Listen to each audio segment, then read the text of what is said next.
You people don't belong in a place like this, especially not near our vaults. The words cut through the marble air of Unity Private Bank like a knife.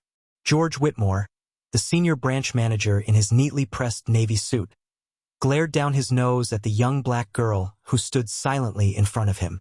She wore a faded hoodie, torn sneakers, and carried a plain black backpack slung over her shoulder.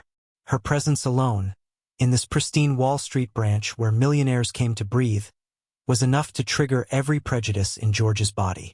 The girl, who hadn't spoken yet, stood still, calm, composed, and oddly unshaken. "Are you mute or just dumb?" George pressed, stepping closer, lowering his voice into something venomous. "I don't know how you got in here, but if you think you can rob us on a slow Saturday, you've picked the wrong damn vault." "I'm here to access Vault 47B, she said evenly, producing a slim metal card and holding it toward him. "Biometric authorization. I'd like to proceed." George took the card, scoffing. "What did you do, steal this off a real client? Maybe one of those rich old ladies you people like to hustle on the subway?" Maya didn't flinch. She stood with a stillness that made the other two clerks at the counter pause what they were doing.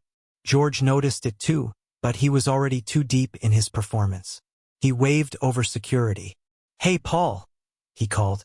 "We've got a situation. She tried to use this to access classified holdings. I'm pretty sure she's carrying stolen credentials, and God knows what else in that bag." A tall security guard approached. "You sure, sir?" "Am I sure?" George barked. "Look at her. She doesn't even belong in this zip code, let alone inside my bank trying to access the executive-level vault." A few customers had begun pulling out phones now. One of them whispered, "That's Vault 47B. That's CO-level access." Maya looked at the security guard. "I'm warning you, detaining me without cause will result in legal consequences. I suggest you wait for your superior." George laughed loud, sharp, theatrical. "Oh, is that what this is now? Legal consequences. Sweetheart, do yourself a favor and sit down before I make this worse for you. You're about 30 seconds from a felony charge." Then George stepped back and made a show of dialing his phone. "Yes, NYPD? I'd like to report a robbery in progress." Maya calmly reached into her backpack. The security guard stiffened. George's eyes widened and his voice became shrill. "Hands where I can see them." But Maya didn't pause. She pulled out a slim, glass-covered device no bigger than a tablet and placed it on the customer service counter. She tapped 3 times, then pressed her thumb to the corner. A glowing seal pulsed on the screen. A chime echoed in the lobby. "Unity Bank System Override Recognized," a robotic voice intoned. "Executive Master Access, Maya Thompson. Identity verified." Everyone froze. George's hand stopped mid-air, the phone call still ringing in his ear. The security guard blinked, stepping back. And then the screens around the bank flickered. Every monitor, teller station, security post, wall panel, displayed the same name and title. Maya Thompson, Chairwoman and CEO, Unity Bank Corp. Executive Override Access Initiated. Gasps echoed through the room. One customer whispered, "Wait, that's the girl who bought out Madison Wealth Fund last year." George's face turned a shade of pale no foundation could fix. He looked at the girl. No, the woman. Standing before him with perfect posture, eyes filled not with rage, but power. She turned to him, her voice low. "You just made the worst mistake of your life." The silence that followed Maya's words was almost unbearable. George's mouth opened, then shut. The phone in his hand slipped from his fingers and clattered against the marble floor. For the first time in his 2-decade career, he felt completely, utterly powerless. The security guard, Paul, stepped away from Maya as though she were royalty. And perhaps in this world of vaults, wealth, and silent power, she was. His eyes flicked to the wall, where the glowing screens still bore her name, her title, and a series of security override commands scrolling in real time. George tried to gather himself. This is some kind of prank," he stammered, taking a shaky step back. "Anyone can program a fake display. I don't care what that thing says, you. Maya cut him off. Access protocol. Level 5, she said calmly, her voice carrying authority that no suit could rival. Confirm branch manager identification.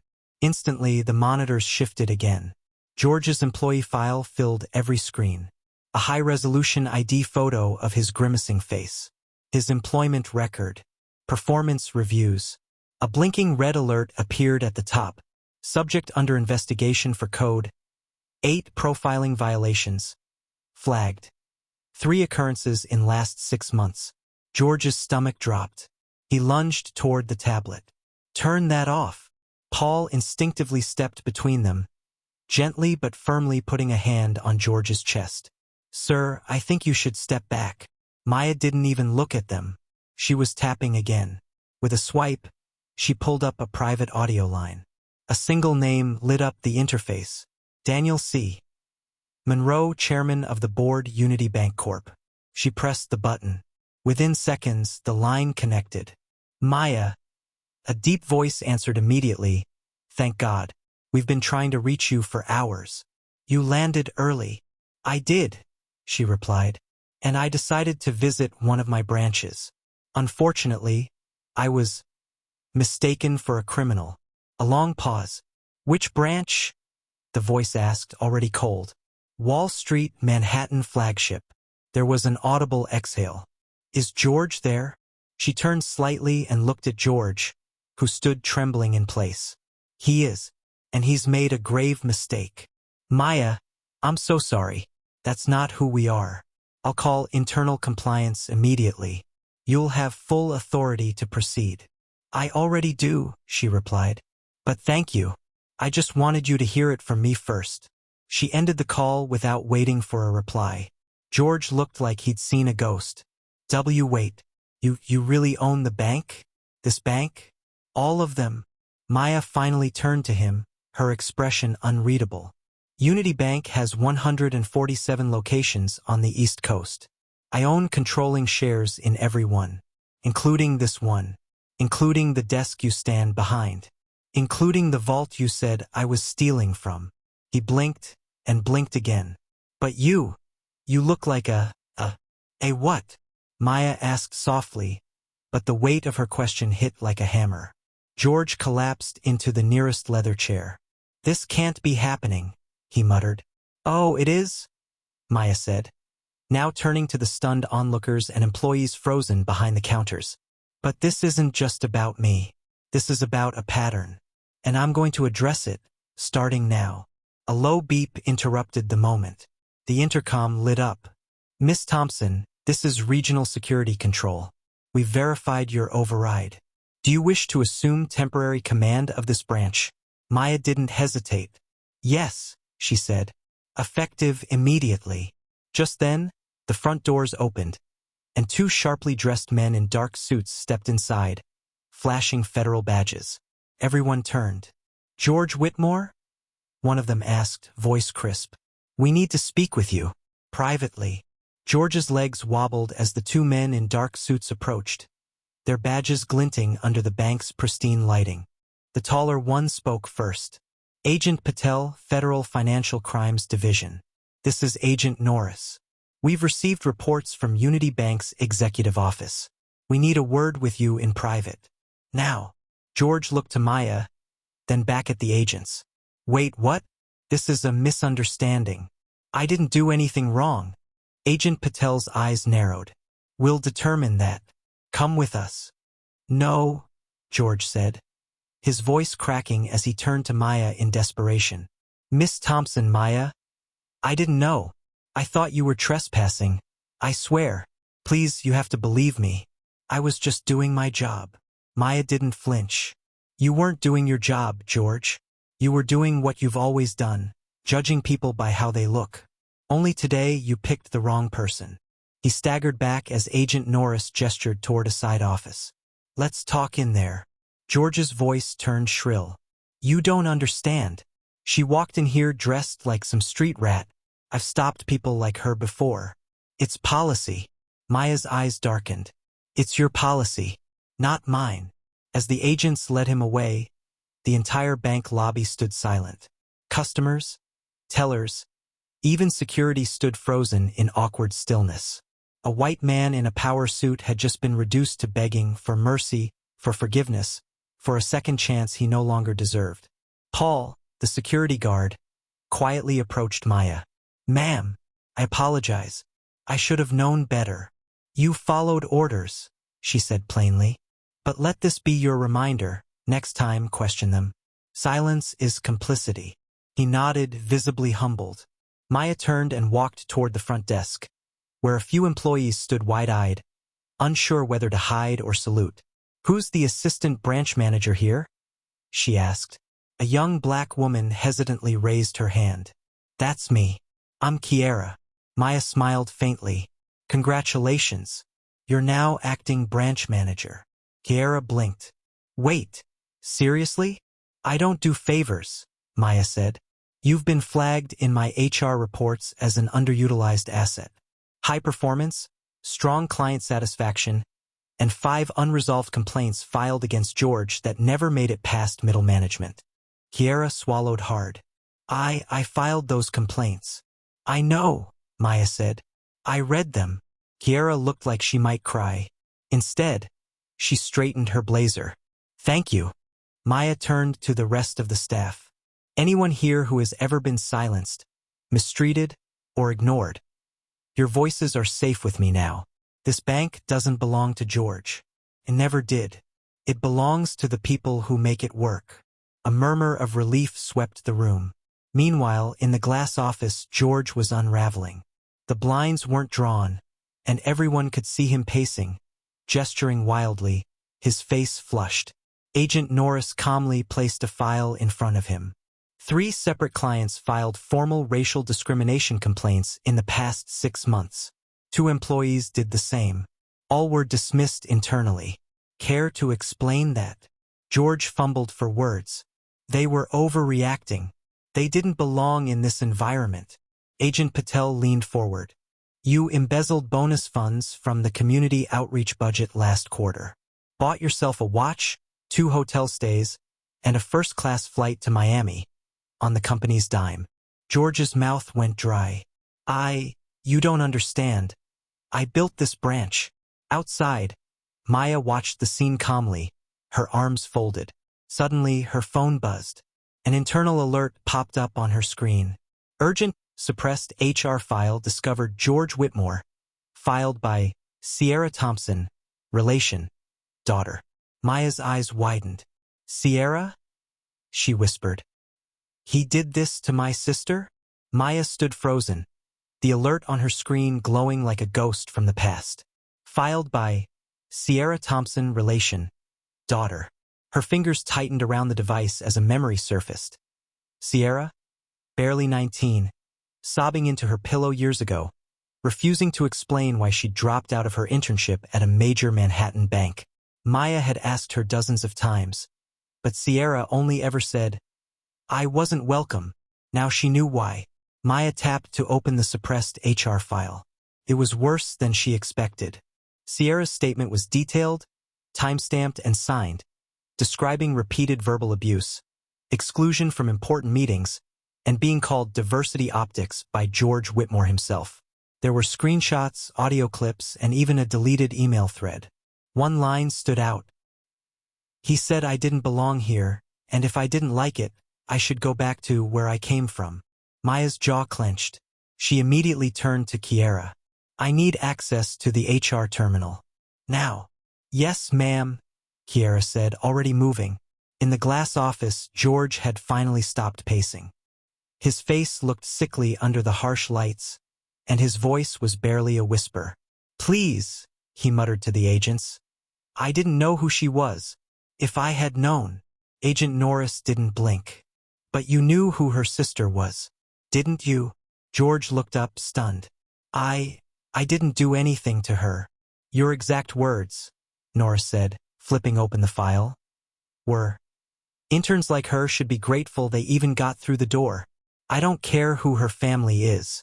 George's eyes flicked to the office door. Outside, Maya was approaching, her presence radiating calm power. She stepped into the room without knocking. Even the agents instinctively gave her space. George tried to stand, but Maya raised her hand. "Don't," she said flatly. He sat back down, visibly shaking. "You hurt my sister," she said, voice low and steady.